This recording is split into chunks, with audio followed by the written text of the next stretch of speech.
Ahora, respecto a la planeación, también es algo de lo que normalmente no se habla, no hablamos como arquitectos. Este está muy chiquito, pero este es el mapa mental de la organización y de todo lo que tiene que pasar un proyecto. Desde la parte del proyecto, donde están instalaciones, arquitectura, estructura, cómo se van relacionando, la parte de la modulación, en este caso de los precolados, la parte otra vez de la parte estructura de manera independiente, cómo se va ligando con todos estos elementos, todas las instalaciones también como parte del sistema, las publicaciones. En ese entonces tuvimos que pensar que pues, obviamente iba a ser un edificio importante, entonces sabíamos que íbamos a tener publicaciones, entonces pues, era coordinar, ¿no? la vista del dron y las fotografías y los videos y todo el rollo, con permisos, o sea, toda esa logística es la parte que como arquitecto pues, también te toca, o por lo menos a mí me tocó. Toda la logística, toda la coordinación con la obra, la producción de los diferentes equipos, todo el equipamiento, hasta la inauguración. Entonces, en realidad puedo decir que me tocó a mí desde el primer contacto de Toyo Ito, toda la coordinación del proyecto, toda la coordinación con la museografía, después cuando empezamos obra o antes de la obra, todo el proceso de la licitación, de aclarar las dudas. Y cada una de esas partes fue muy complicada. Un ejemplo, cuando vino la licitación, nos hicieron las preguntas, ¿no? Y eran, si no recuerdo, eran 2,000 preguntas que tuvimos que contestar en 3 días o 2 días. Entonces, bueno, fue día y noche para poder contestar esas preguntas, porque esas preguntas venían desde preguntas obvias, que puedes contestar fácilmente, a preguntas de literal, o sea, era, ¿de qué marca es el tornillo de la puerta número 7? ¿No? Así. Entonces, bueno, todo ese proceso hasta llegar a la obra, la supervisión de la obra y después la inauguración y luego la publicación y demás. Entonces, eso es lo que engloba ser un arquitecto. Muchas veces cuando estamos estudiando pensamos, me pasa con mis alumnos, ¿no? Hacen un render, ya saben hacer un render y ya se cambian el nombre del correo para arquitecto tal, ¿no? No, falta mucho, ¿no? Falta mucho para ser arquitecto. Entonces, bueno, parte de la planeación es ese organigrama, pero también fue prácticamente inventar muchas cosas desde cero. Si vienen prefabricados, pues no había prefabricados de 30 metros. Entonces, el montaje de esos prefabricados se tuvo que hacer otra exploración y otra vez la importancia de las maquetas para ver cómo se colocaba, cómo era el andamiaje, qué se colocaba primero, si el muro o la losa. Y aquí hubo muchas soluciones por la complejidad del proyecto y por los tiempos que traíamos, de soluciones inversas. Lo lógico es que tú coloques el muro y luego la losa. En este caso, se ponía el andamio, se ponía la losa y luego se colocaba el muro. ¿Para qué? Para poder tener un apoyo. Y entonces los soportes de ese muro iban a ser menos y te permitía un tránsito. De otra manera, tenías que colocar el muro, 2 apuntalamientos y se volvía mucho más complicado, ¿no? Tenías, de una manera tradicional, te obligaba a tener todos los muros y en este caso no, tenías la losa y podías ir teniendo diferentes muros, te permitía el aprovechamiento de los prefabricados. Aquí podemos ver un poco el armado de los prefabricados. Hay 3 tipos de muros, el muro sándwich recto, el muro sándwich curvo y el muro macizo. Vean la complejidad, ¿no? Entonces, ahí está la cimbra, que es a través de planos, de esos planos seriados, ¿no? Este panel, ¿no?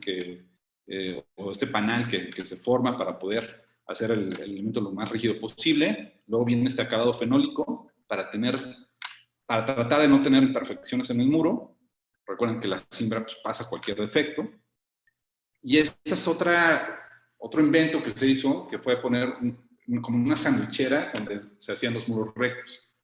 Ya está el ejemplo del muro sólido, con el anclaje, y un poquito para dimensionarlo, las piezas, ¿no? Estamos hablando de piezas de 30 metros por 3 metros. Y otra vez, ¿no? Las maquetas para poder inventar, bueno, diseñar y generar las máquinas y el proceso. No es que ya existieran, se hicieron para este proyecto, ¿no? Ese fue el trabajo de Fapresa, un muy buen trabajo.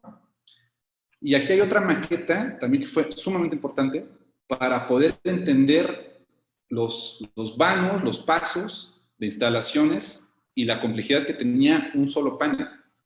Primero en conjunto, porque teníamos que repartir esas líneas que ven, la modulación de las piezas, para que fuera armónico, porque de repente nos pasaban los planos de taller y venían piezas chiquitas, luego piezas grandes, luego piezas chiquitas, obviamente no podía ser así.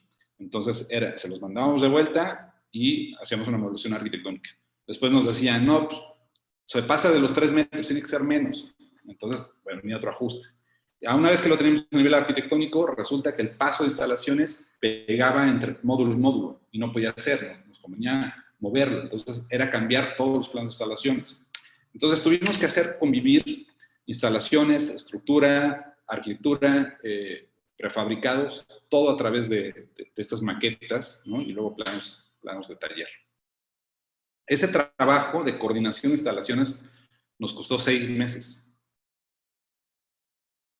Aquí hay otra maqueta donde se ve incluso las grúas, literal, ¿no? Era jugar con los carritos para ver por dónde iba a pasar, cuál iba a ser el tramo que se iba a atacar, cuántos tramos se iban a atacar o cuántos frentes se iban a tener, dónde iba a salir la última grúa, etc. Y hay un poco ya el proceso. Aquí se ven estos sándwiches. Se ve este sándwich, este muro, ¿cómo funciona? Es prácticamente una cimbra expuesta. El muro de concreto funciona como cimbra, es un muro de concreto blanco, sándwich, que lleva un armado para conectar las piezas. Esas las llamamos escalerillas. Tenía que estar a cada 23 centímetros, porque si se dieron cuenta, la cimentación, ahorita lo van a ver, la cimentación tiene unas varillas, entonces era para no pegar varilla con varilla. Estaba perfectamente modulado y cada varilla en la cimentación tenía que estar colocada con topógrafo.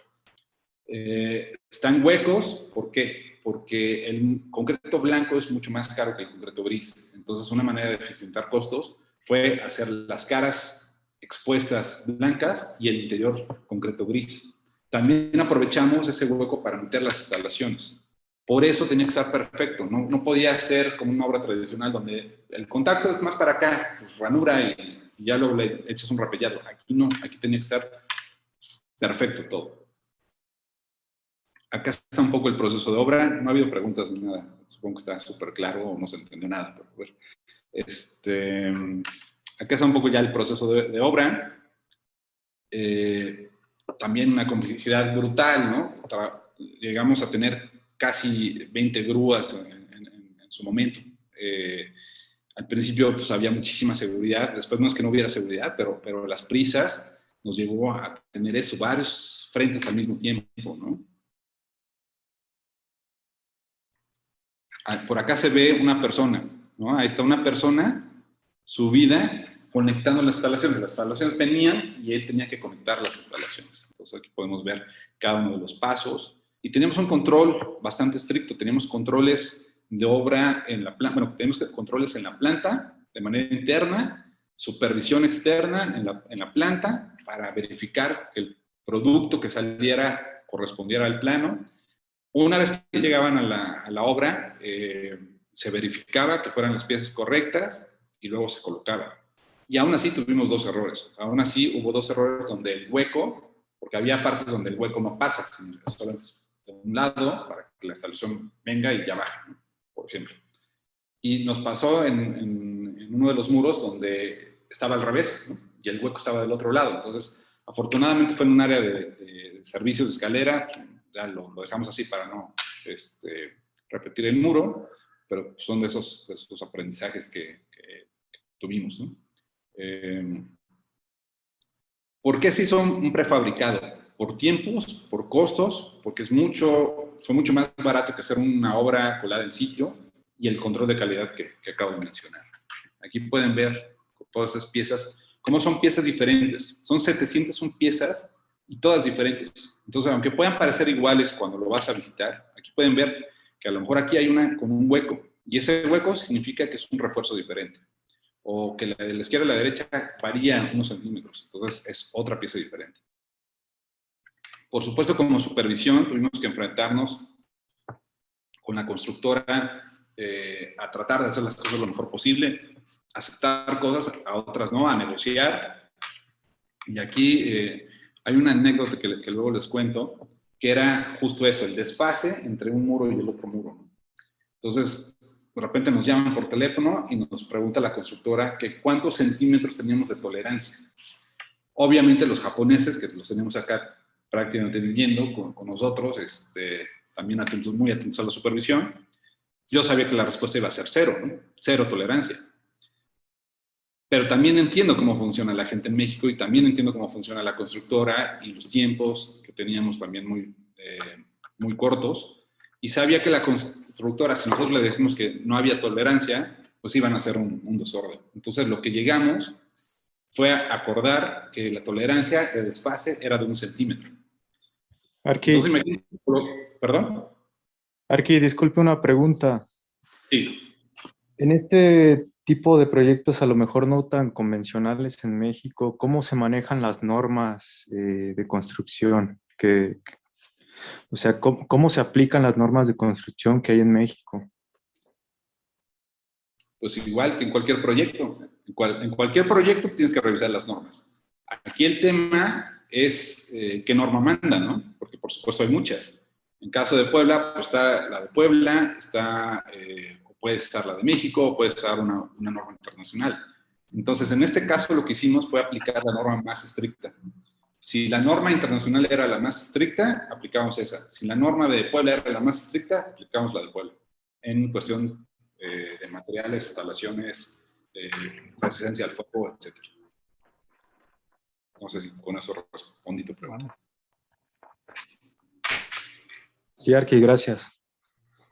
Sí, en realidad no es que diseñes con las normas, porque en muchas escuelas se diseña con la norma, ¿no? Y tienes aquí el libro prácticamente junto, y a mí no me gusta hacerlo ni como arquitecto ni como profesor, porque creo que las normas pues, responden a algo lógico, ¿no? Entonces, por supuesto, si hay algo que te brinca o algo que... la norma está como para reforzar tu criterio, no para que te mande, ¿no? Pero bueno. Entonces, justo este desfase, ¿no? de 1 centímetro que permitimos, nos dio chance de negociar con la constructora, de decir, oye, nos falló 2 centímetros. No se puede, ¿no? 1 centímetro. O si no era una zona muy delicada, pues entonces sí se podía dejar así.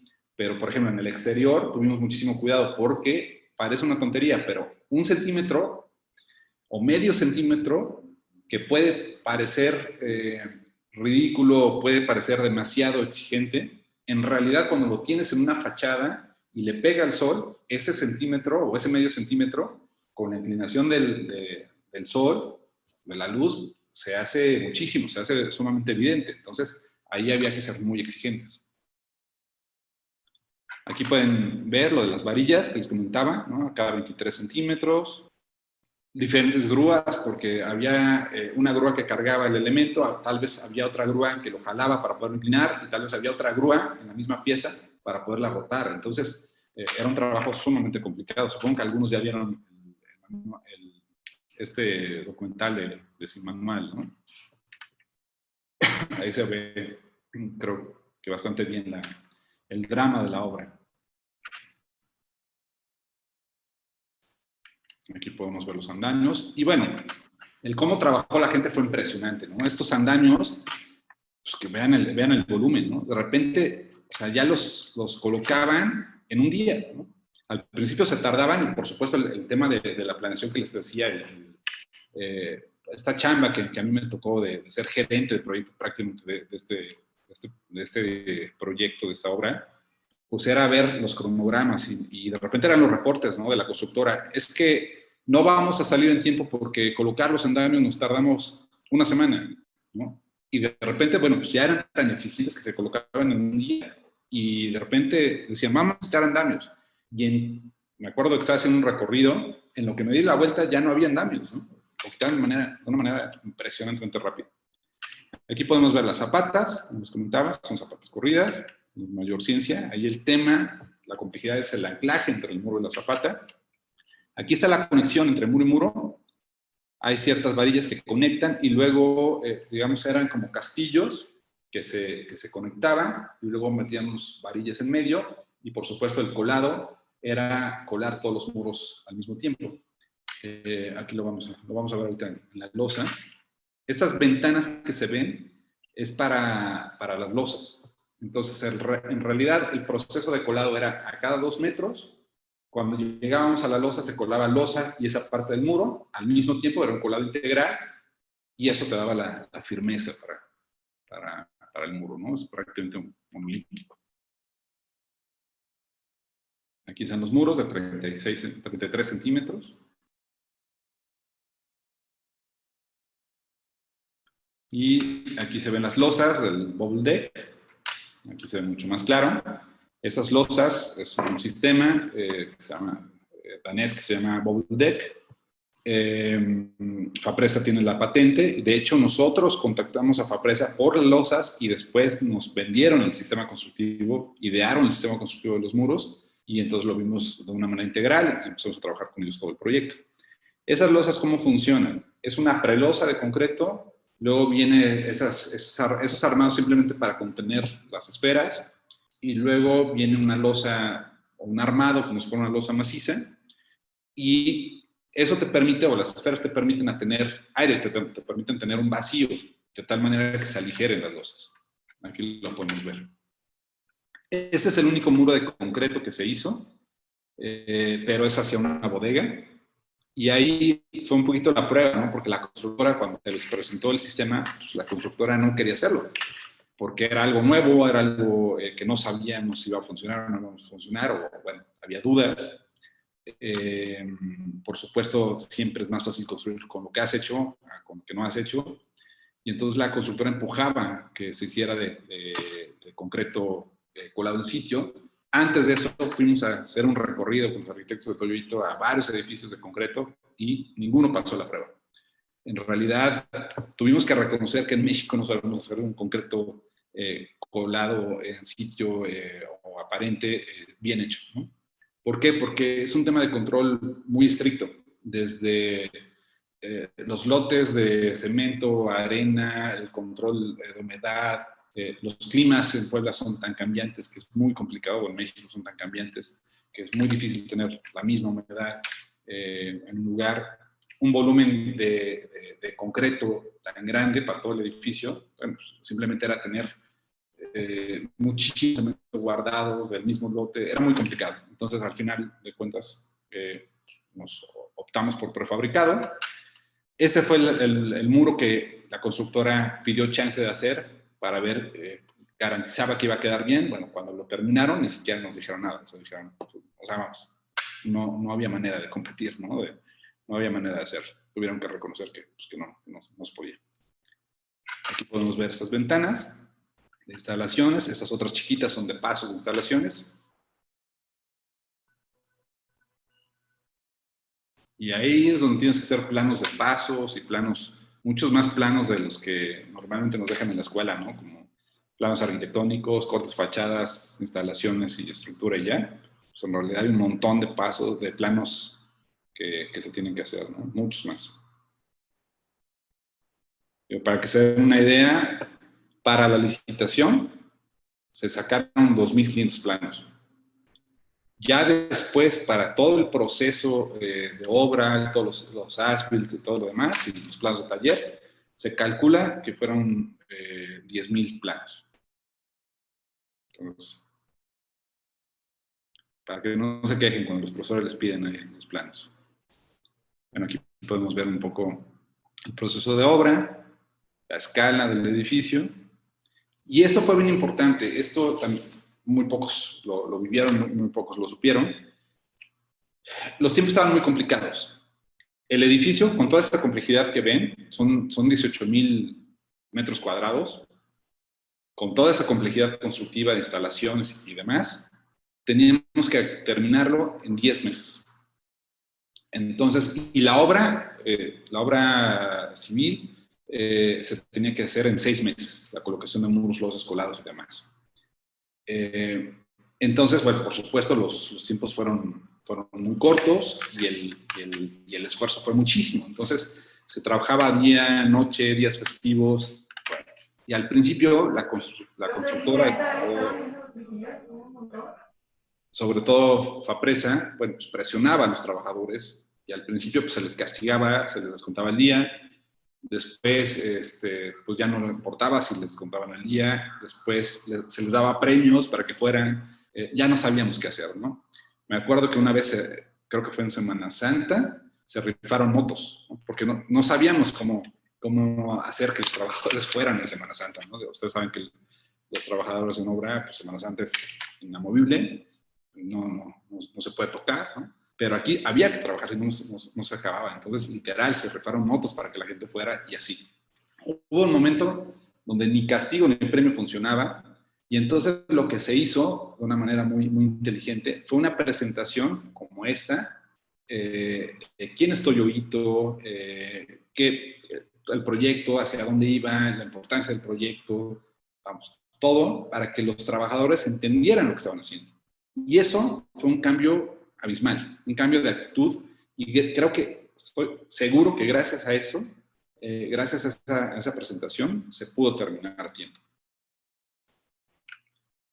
Ahí podemos ver a los trabajadores. Y la actitud fue totalmente diferente. Al principio nos veían un poco, o bastante, con coraje, ¿no? Era un poco el hacer las cosas a la se va.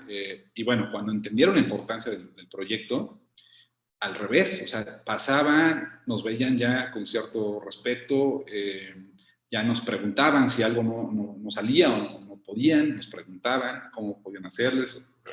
Fue bastante interesante. Eso aprendí que creo que, vamos, todas las personas cuando trabajan en un proyecto, todas las personas deben estar enterados de todo, ¿no? Nos pasa mucho, sobre todo como líder de proyecto, en que delegas y a veces la persona que está dibujando el tornillo, pero no sabe ni de qué, ¿no? Y creo que no hay que hacer eso. Aquí podemos ver fotos de día, en el amanecer, colados. El último colado fue la noche del 15 de septiembre. Me acuerdo perfectamente que estábamos haciendo una cena ahí, el grito, pegando el grito, pero el grito de emoción de haber acabado en 6 meses, de acuerdo a los tiempos, ¿no? Bueno, esa es una foto del restaurante, donde a mí me gusta mucho porque regresamos al principio del discurso, donde se planteaba ese espacio fluido, la arquitectura, el paisaje, el manejo de la luz y demás, ¿no? Y bueno, pues el resultado. El resultado, pues seguramente algunos ya lo conocerán, ya lo habrán vivido, y aquí está presente esta fluidez espacial, el manejo de la luz, el claroscuro, todos esos conceptos de separar los planos, ¿no? No se toca con el plafón, la escalera también está flotada, la escalera obviamente como un elemento protagónico, como lo es en el barroco. Los plafones se diseñaron, el mármol fue local, tuve gente ahí que me apoyó, gente de servicio social, que me apoyaba hasta con el despiece del mármol para poder cazar la veta. Fue un trabajo muy, muy importante, que siempre les estaré agradecido. Y, bueno, algunas fotos. La fuente fue algo impresionante. Era yo creo que en lo que más teníamos dudas, y creo que fue lo que más celebramos, más que la inauguración. Creo que cuando echaron a andar la fuente, que fue una noche, fue cuando realmente pegamos un grito de felicidad y estamos muy, muy satisfechos.